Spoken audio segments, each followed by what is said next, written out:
संविधान है, हम सभी नागरिकों का अधिकार एक समान है।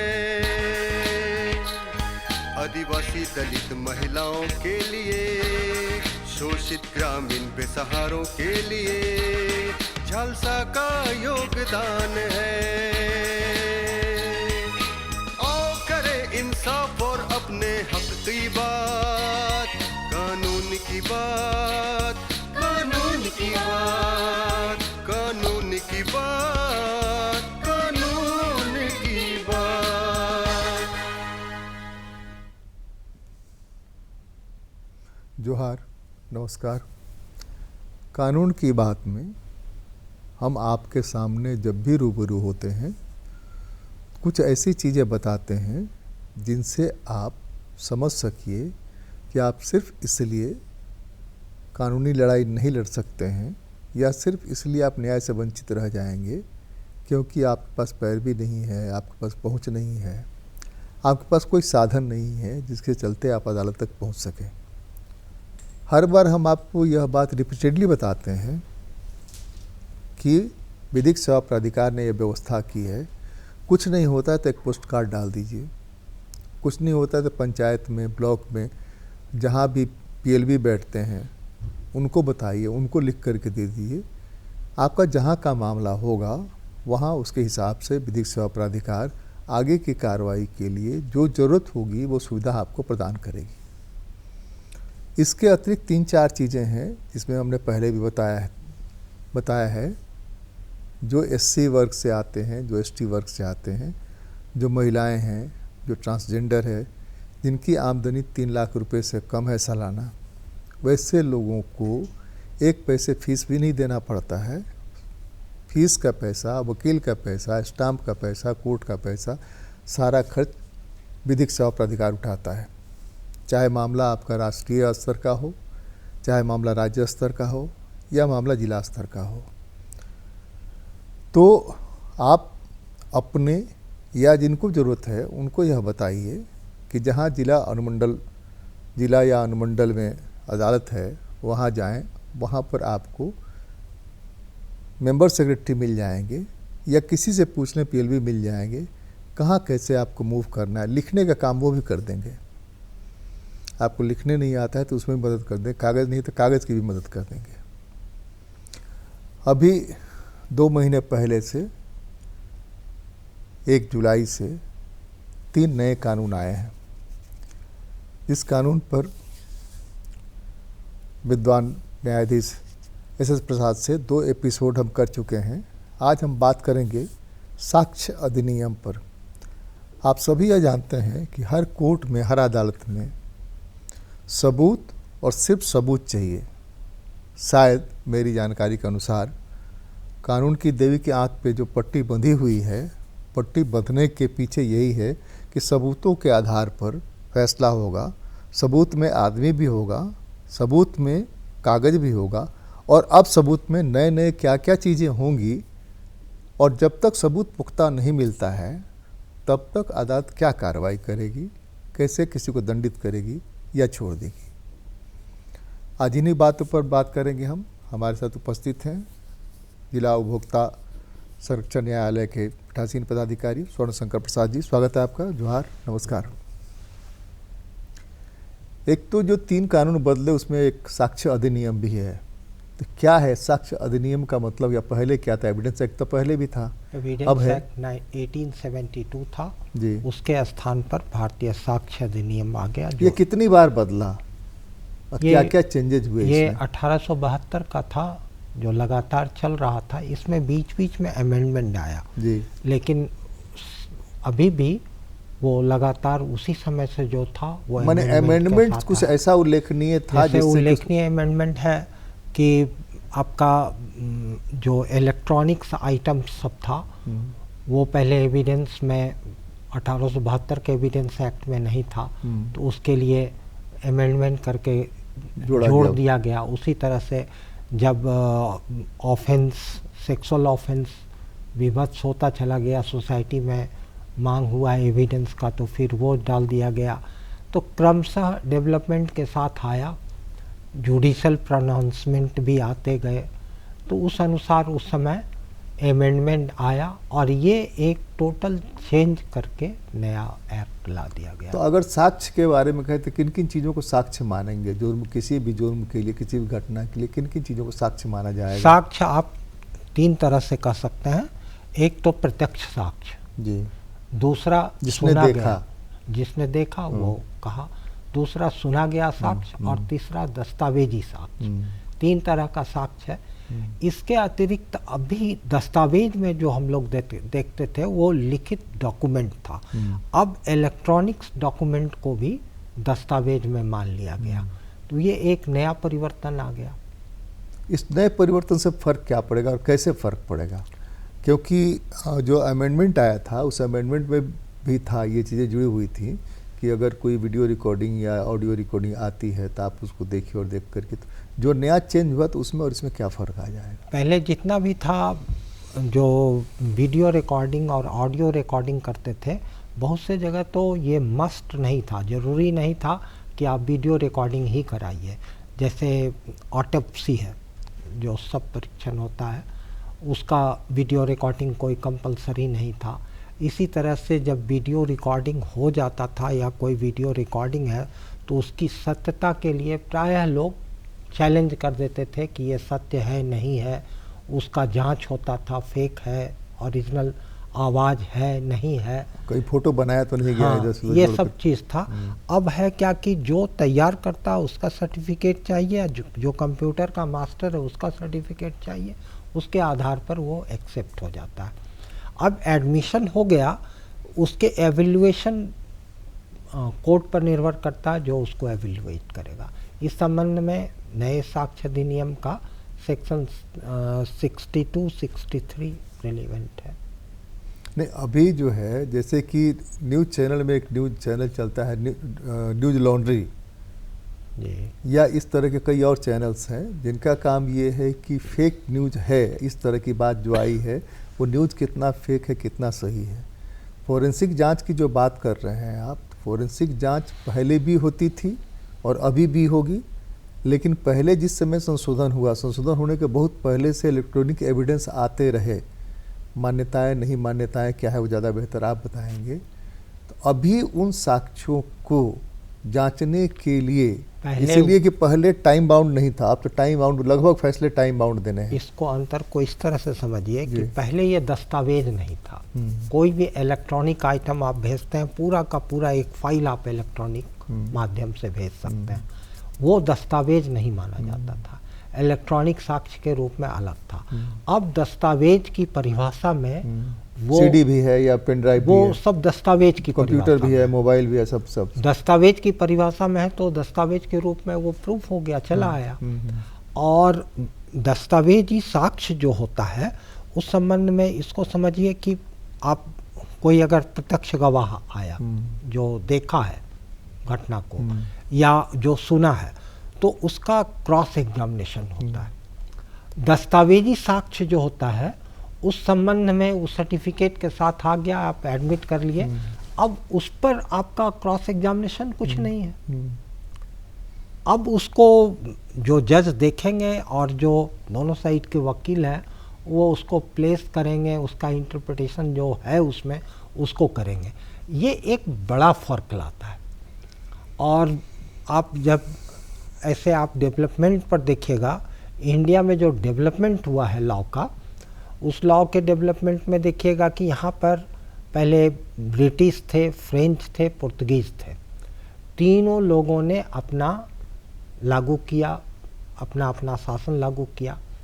इन लोगों ने यह सबसे ज़्यादा प्रभावी रहा ब्रिटेन का, ये रोमन लॉ आया और उन दोनों के कानूनों को निरस्त कर दिया, ब्रिटिश शासकों ने उसको लागू नहीं रहने दिया।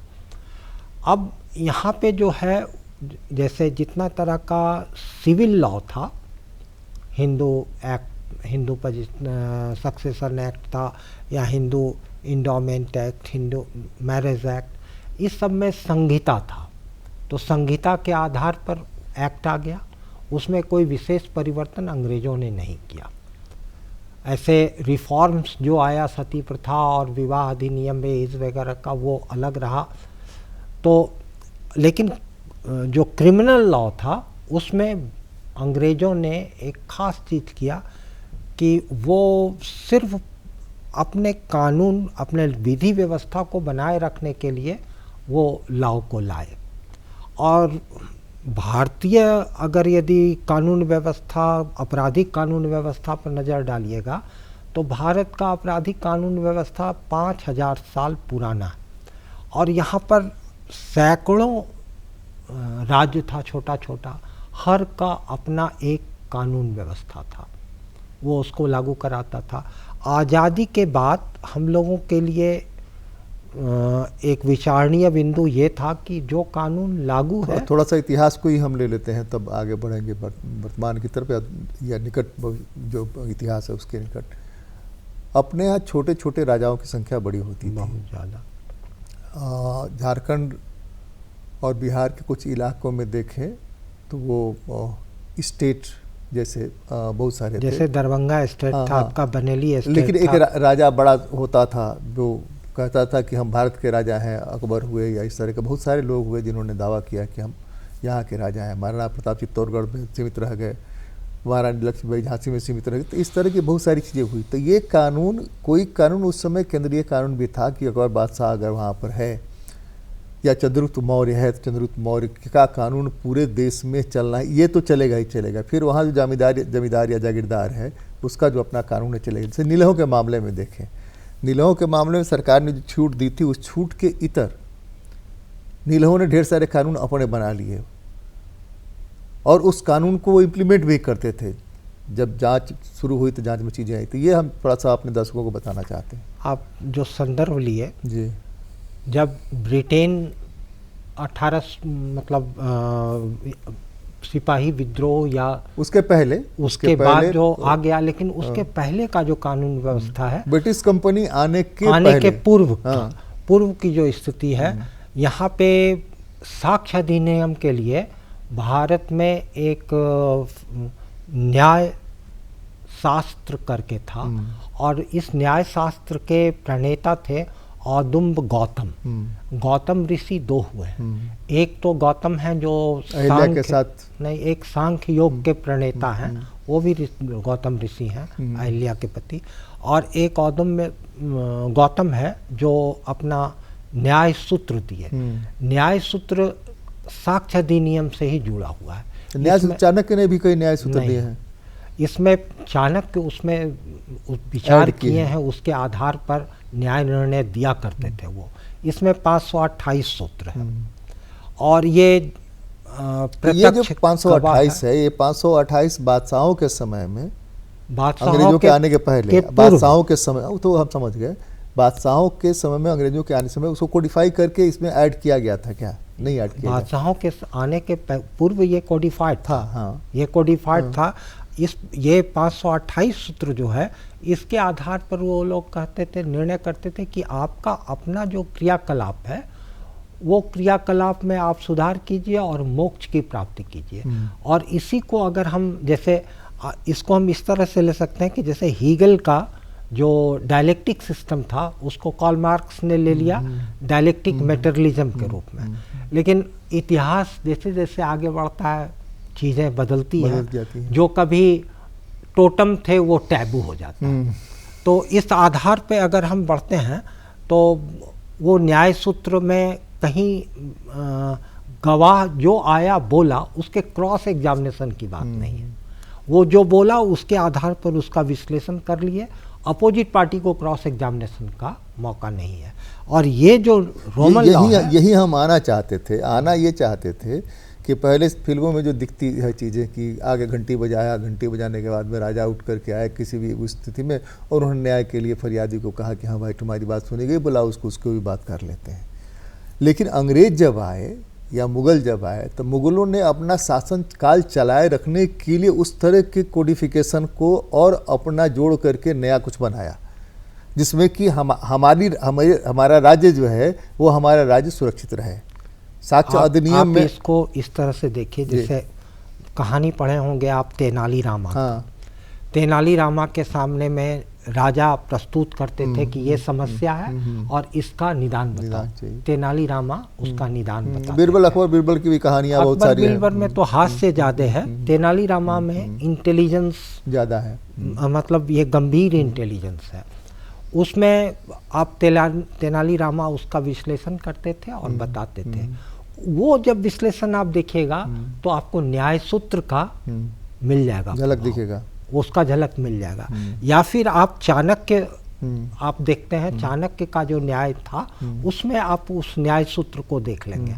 लेकिन यहाँ पर अंग्रेजों ने एक अपने एविडेंस एक्ट में एक शब्द का यूज किया, परजूरी। मतलब यहाँ के लोगों को झूठ बोलने की प्रवृत्ति है, ये मान के चले वो। अच्छा। और उसके आधार पर क्रॉस एग्जामिनेशन हम लोगों के यहाँ डेवलप हुआ और पुराना जो हमारा न्याय सूत्र है उसमें विपक्षी जो है वो अपनी बात कहता है, लेकिन एक पक्ष दूसरे पक्ष से क्रॉस नहीं करता। ये न्याय सूत्र में हमारे समझ से नहीं होता है।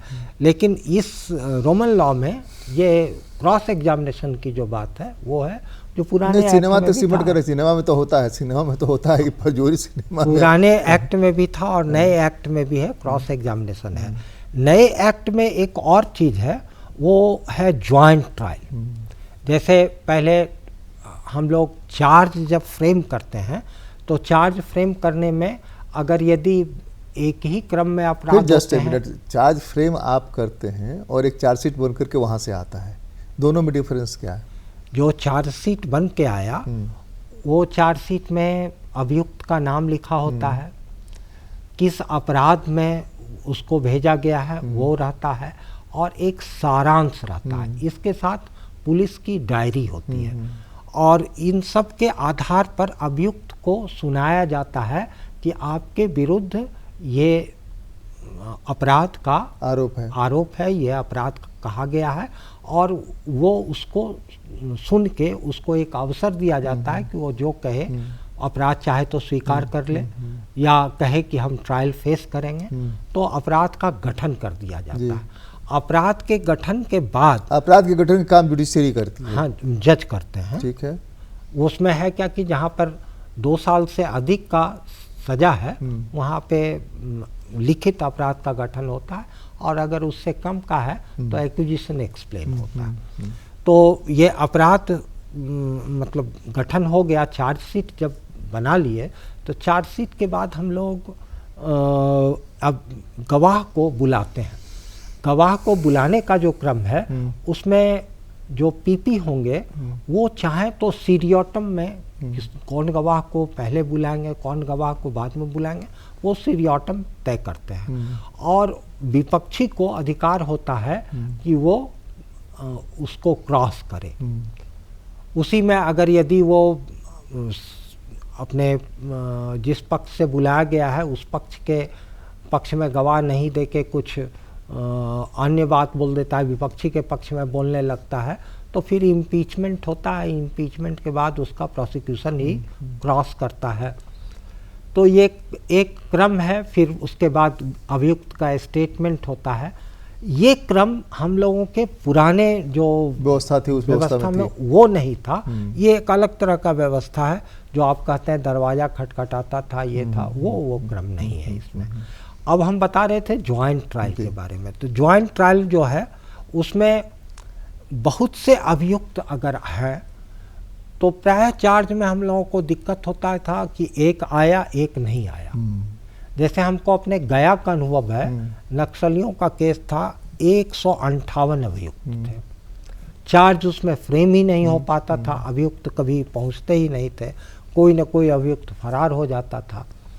अब इसमें यह व्यवस्था है कि अगर कोई अभियुक्त नहीं आता है तो चार्ज फ्रेम होगा तो ज्वाइंट ट्रायल कहलाएगा ये। और ये उसके साथ साथ चलेगा, जो दूसरों पर चल रहा है उसके साथ ही चलेगा। हाँ, जो नहीं उस पर भी चलेगा, उस पर भी ये होगा और उस पर भी जो जजमेंट होगा वो जजमेंट उसको हो जाएगा। जब वो पकड़ा के आएगा तब पाएगा सजा, या रिहा हो गया तो रिहा होगा। तो इस तरह का एक नया चीज हो गया। दूसरा चीज इसमें एक चीज और हो जाता है ना, उसने हुक्म मदुली की, बार बार उसको सम्मन गया, बार बार वारंट गया और वो हाजिर नहीं हुआ।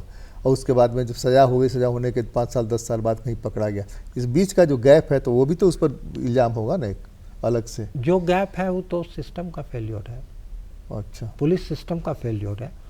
और अब वो जैसे आ गया, सज़ा काटा, जो ट्रायल का प्रोसेस है उसमें गया।